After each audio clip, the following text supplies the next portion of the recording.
Hey everyone, we are recapping last Sunday's message. We are finishing up our Set Apart series. The title of this message was Aligning Our Lives. We've talked about hunger. We've talked about having a hunger for the things of God, the presence of God, and directing that in the right way. We've talked about identity and who God says we are. And now we're kind of putting it all together and we're talking about alignment. And we looked at the story of Jacob in Genesis chapter 28. This is where Jacob has left Isaac and Rebekah's house. He's going through the wilderness. He's on a mission to go and find a spouse. And it's a tumultuous time. His brother hates him, family drama. He's kind of a deceiver and a deserter, and he's leaving. And it's at this point, Jacob is at his very lowest, that God meets Jacob, reveals himself to Jacob. He has a vision from the Lord of a staircase reaching from earth all the way up to the heavens, and at the top he can see the Lord, and there's angels and ascending and descending on this staircase, and the Lord reaffirms covenant with Jacob, the same covenant that he gave Abraham and Isaac, that he was going to use him, that he was going to reveal himself to him. And it's a powerful story, but it shows us some truths that we need to realize, apply to our lives in this time, and our church in this time. And we started off by talking about the very first point, that God is the one who meets us. God is the great initiator of our faith. And we need to remember that. We see this pattern in Jacob's life. Jacob was not an admirable man at this point. He was a liar, he was a deceiver, and he's into thieving. Even if his hunger is directed in the right way, he wants the birthright, he wants the blessing, but he's going about it in sinful ways.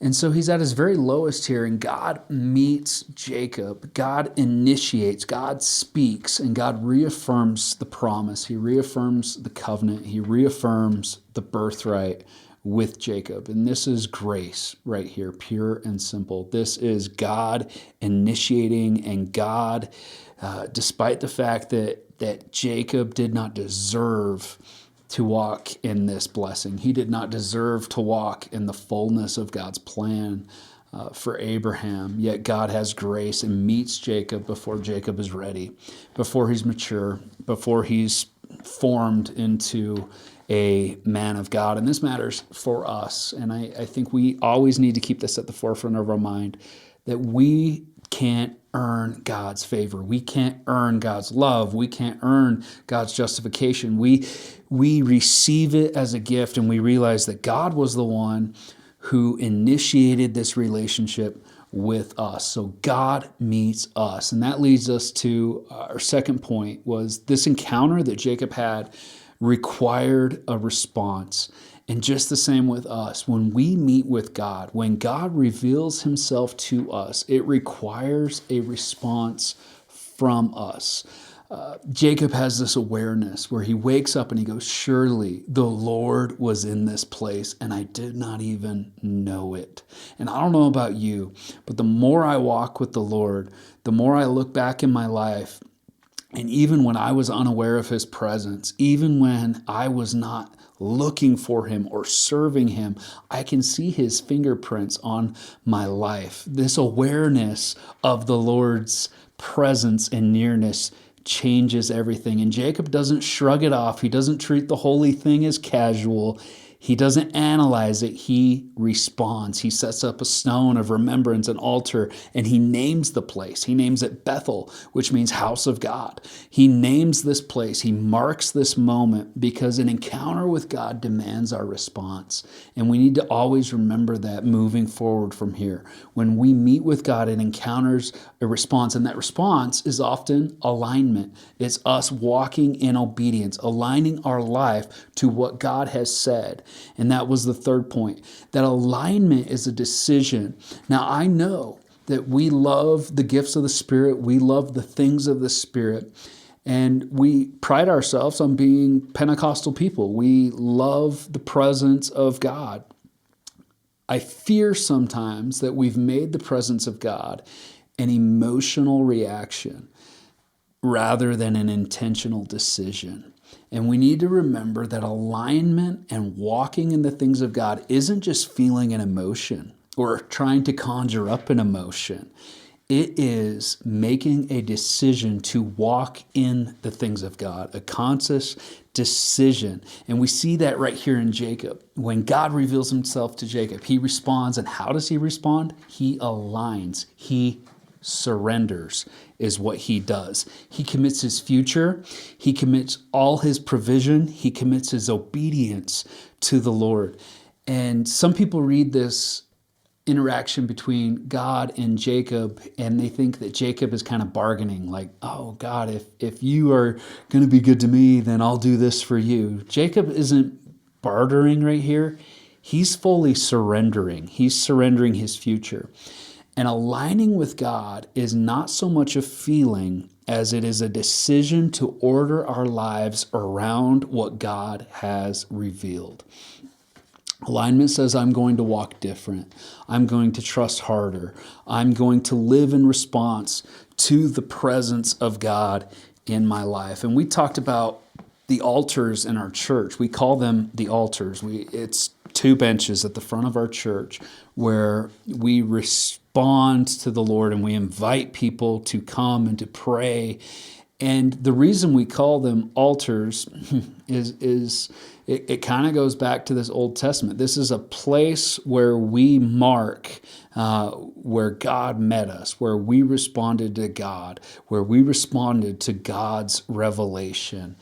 And we need those in our lives. And I prompted us as a congregation, and I would prompt you even today, that we need to be people who build altars, not monuments. So often we live in a culture where people want to build monuments that celebrate themselves, celebrate their accomplishments. We want to prop up our 401ks or our brokerage amounts, and we want to look at our portfolios, and we want to talk about our degrees, and we want to talk about our accolades and all these things. In a culture that builds monuments, let's be people who build altars, because altars are places of surrender. Where a monument celebrates a person, celebrates us, the altar surrenders us. It marks where God met us. It marks where God did something, where God spoke, where God revealed, where God healed, where God came through. And it marks where we responded to God. It's us saying, we're not going to forget this moment. We're not going to forget what God has done. And it takes the focus off of ourselves and places it where it belongs, on the Lord. So we're going to be people who realize that God initiates. God is the one who met us first. We're going to be people who respond when we come in contact with the revelation of God. And we're going to be people who align our lives around the things of God, not trying to get God to change or the scriptures to change, but we change. When I disagree with God, I'm in the wrong, and we align our lives to God. And finally, we're going to be people that build altars that point back to God, places of surrender and places of remembrance, not monuments that celebrate us and our accomplishments. So we are a set-apart people looking for what God has already promised to us. We're going to start walking in. We're going to start saying yes to. I want to see you in this place this coming Sunday. It's Vision Sunday. We're laying out all of this idea of the birthright, all of this idea of the promises of Abraham, and how that pertains to Crossroads Church in 2026. It's exciting. God has such awesome things for us to move into, and I can't wait to share it with you. I'll see you there.